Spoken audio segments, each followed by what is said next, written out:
নমস্কাৰ বন্ধু বান্ধৱীসকল, মোৰ চেনেললৈ আপোনালোকক স্বাগতম জনাইছোঁ। আজি আমি যাব ওলাইছোঁ নমতা গোসাঁই থানলৈকে। এইটো বাইহাটা চাৰিআলিত আছে। এয়া আমি গোটেইকেইজনে ৰেডি হৈছোঁ, মা দেউতা আৰু আমাৰ গোটেইকেইজনেই যাব। তাত এখন শৰাই আগবঢ়াম বুলি ভাবিছোঁ, সেইকাৰণে যাম। ফাৰ্ষ্টতে মই মোৰ মাৰ ঘৰলৈকে যাই ল'ম আৰু তাৰ পৰা মা আৰু দেউতা যাব লগত। যিহেতু আমি ৰাস্তাটো চিনি নাপাওঁ, তেজুক লৈ গ'ল দেউতাকে, আৰু এতিয়া আমিও গৈ আছোঁ। গাড়ীত উঠি লওঁ। এটা এটাকৈ বস্তু নি পিনে আকৌ পাহৰাই গৈছে, সেইকাৰণে আকৌ এবাৰ উভতি আহিব লগা হ'ল ঘৰলৈকে, আৰু লৈ গ'লোঁ নিমখ। এয়া যাব ওলাই আহিছোঁ। ৰাস্তাত একেবাৰে পানী। আগদিনাখন বৰষুণ দিছিলে, এতিয়া বৰষুণ নাই, আৰু এতিয়া বহুত ৰ'দ দিব যেন লাগিছে। আজি ৰ'দটো চোকা হ'ব যেন লাগিছে। ইয়াত তেজু উঠি ল'লেই গাড়ীত। সি গাড়ী দেখা পালে ৰ'বই নোৱাৰে, আৰু তাক আগফালে বহাবলৈকে বহুতেই দিগদাৰ। বাৰে বাৰে এচিৰ চুইচ দি থাকে। মা আহিছে, আমি দুয়ো পিছফালে বহি ল'লোঁ, আৰু তেজুক ইয়াতে ল'লোঁ পিছফালে।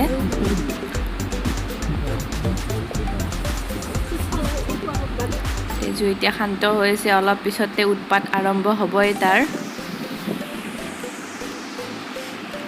এয়া আমাৰ এইটো ৰাস্তা হয়। আগতেও আপোনালোকে আগৰ ভিডিঅ' এটাত দেখাই পাইছিলে চাগে। এয়া দেখিছে নহয়, পানী এনেদৰে জমা হৈ যায় ৰাস্তাত।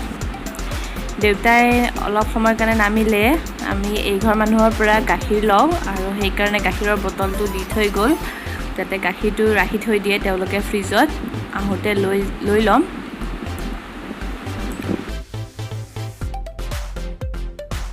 এতিয়া আমি ছ'চাইটি চকলৈকে, যিখন বজাৰ আছে সেইফালেৰে যাম, আৰু সেই বজাৰখনত অলপ বজাৰ ল'বলগীয়া আছে।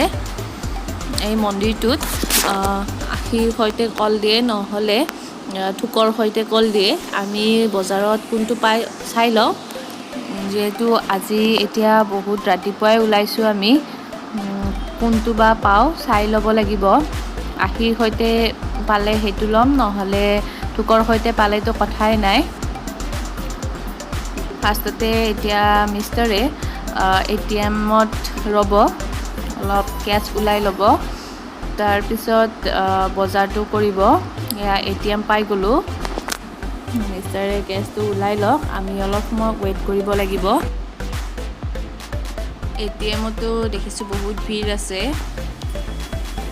তেজু গাড়ী ৰখালে থাকিব নোৱাৰে, মানে সি ৰখালে খং উঠি যায়, যাই থাকিব লাগে, তেতিয়া বেছি ভাল পায়। গাড়ীত উঠি বহুতে ভাল পায় সি। তেজু ক'ত যাবা? তেজু আমি ফুপু যাম। এইয়া তেজু জঁপিয়াব ধৰিছে। এইয়া উৎপাত আৰম্ভ হৈ গৈছে তেজু। কেছ ওলোৱা হৈ গ'ল। এতিয়া বজাৰলৈকে যাই লওঁ। বজাৰত বেছি মানুহ নাই, ইমান ৰাতিপুৱা ইমান বেছি মানুহ নাথাকিব চাগে।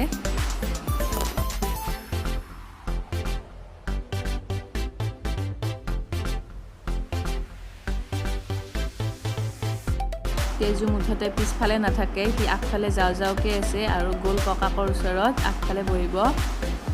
উৎপাত কৰা আৰম্ভ তাৰ। থোকৰ সৈতে কল নাপালে, আৰু সেইকাৰণে আখিৰ সৈতে লৈ ল'লে। দুটা আখি কল লৈ ল'লে। সেই মন্দিৰটোত ভোগ বনাই গাখীৰ, চাউল আৰু চাউলৰ পিঠাগুড়ি আৰু চেনি, নাৰিকল দি পিনে এটা ভোগ দিয়ে, সেইকাৰণে কলটো দিব লাগে তাত। এতিয়া আমি যাত্ৰা আৰম্ভ কৰিলোঁ। ছ'চাইটি চক হৈ পিনে ইফালে আহিছোঁ।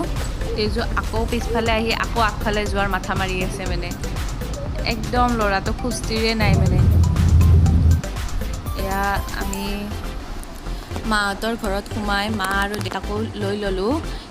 মাহঁতৰ ঘৰটো দেখুওৱা নহ'ল, যিহেতু সেইখিনি সময়ত আমি চাহ তাহ খাব লগা হ'ল তাড়াতাড়িকৈ, আৰু তেজুকো কিবা এটা খুৱাই ল'লোঁ তাড়াতাড়িকৈ। এতিয়া আমি সেই গাঁওখনলৈকে গৈ আছোঁ। গাঁওখনৰ নাম হ'ল হাজৰা গাঁও। আমাৰ ঘৰৰ পৰা মন্দিৰটো বেছি দূৰ নহয়, নমতা গোসাঁইৰ থানখন বেছি দূৰ নহয়, অলপ গ'লেই পাই যায়। আমি ভালদৰে চিনি নাপাওঁ, কিন্তু মোৰ দেউতাই ভালদৰে চিনি পায়। সৰুতে গৈছিল বোলে এবাৰ, তথাপি অকণমান পহৰা নিচিনা হ'ল, সেইকাৰণে সুধি ল'লে এজন মানুহক। এয়া অলপ দূৰ গ'লে পাই যাম বুলি ক'লে। আমি এনেদৰে আহি এই টাৰ্ণিংটো ল'লে পাম বুলি কৈছে। চাই লওঁ বাৰু কিমান দূৰ যাব লাগে।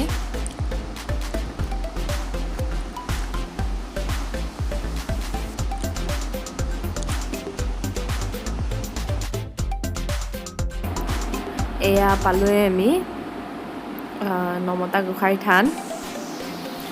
গাড়ীখন ঘূৰাই ল'ব, এওঁ গাড়ীখন ঘূৰাই লৈ ভাল জেগা এটাত পাৰ্কিং কৰি থ'ব লাগিব। অৱশ্যে মন্দিৰটোৰ আগতো ভাল জেগা আছে ৰাখিবৰ কাৰণে।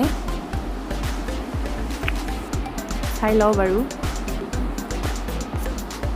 এয়া হৈছে নমতা গোসাঁইৰ থান। বহুত পুৰণি মন্দিৰ হয়।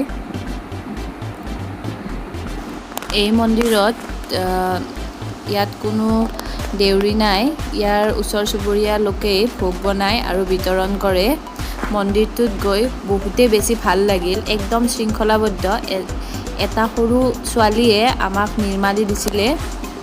কোনো ধৰণৰ ব্ৰাহ্মণ নাই তাত নিৰ্মালি দিবৰ কাৰণে। এই ছোৱালীজনী, সৰু ছোৱালী এজনী ঘৰৰ কাষৰ ইয়াৰ মন্দিৰৰ ওচৰৰে হয়, তাই দিছিলে। মন্দিৰৰ চাৰিওফালটো একদম পৰিষ্কাৰ পৰিচ্ছন্ন। গাঁওখনৰ মানুহবোৰো বহুতেই বেছি ভাল। ইয়াত কোনো পইচাৰ দাবী ধমকি নাই। নিজৰ মতে আপোনালোকে ইয়াত প্ৰসাদৰ লগত পইচা দিব পাৰে মন্দিৰৰ নামত। তেওঁলোকে কোনো ধৰণৰ দাবী ধমকি দিয়া নাই। বহুতেই বেছি ভাল লাগিছে। তেজুৱে মন্দিৰত আহি ইমান শান্তশিষ্ট হৈ গ'ল। আৰু কেইগৰাকীমান আহিছিলে পুঠিমাৰীৰ পৰা।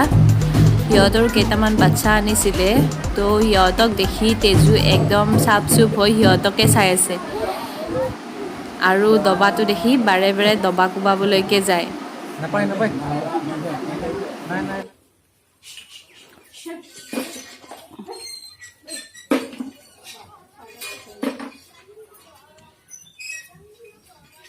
মন্দিৰটো একদম শৃংখলাবদ্ধ। এটা শিলৰ মূৰ্তি আছে ভিতৰত। আমি প্ৰসাদ লৈ ল'লোঁ, ভোগ ল'লোঁ। এইখিনি আপোনালোকক দেখুওৱা নহ'ল, যিহেতু মই তেজুকো ল'ব লগা হৈছে, তাকো চম্ভালিব লগা হৈছে, সেইকাৰণে এইখিনি আপোনালোকক দেখুওৱা নহ'ল। এতিয়া আমি যাবলৈ ওলালোঁ চবেই। সঁচাকৈ মন্দিৰটোত আহি খুবেই বেছি ভাল লাগিছে, আৰু কেতিয়াবা পাৰিলে আহিম নিশ্চয়কৈ। ইয়াৰ তেজু ককাকৰ কোলাত। আজি ভিডিঅ'টো ইয়াতে সামৰিছোঁ। ভিডিঅ'টো ভাল পালে লাইক কৰিব, শ্বেয়াৰ কৰিব আৰু মোৰ চেনেলটো ছাবস্ক্ৰাইব কৰিব।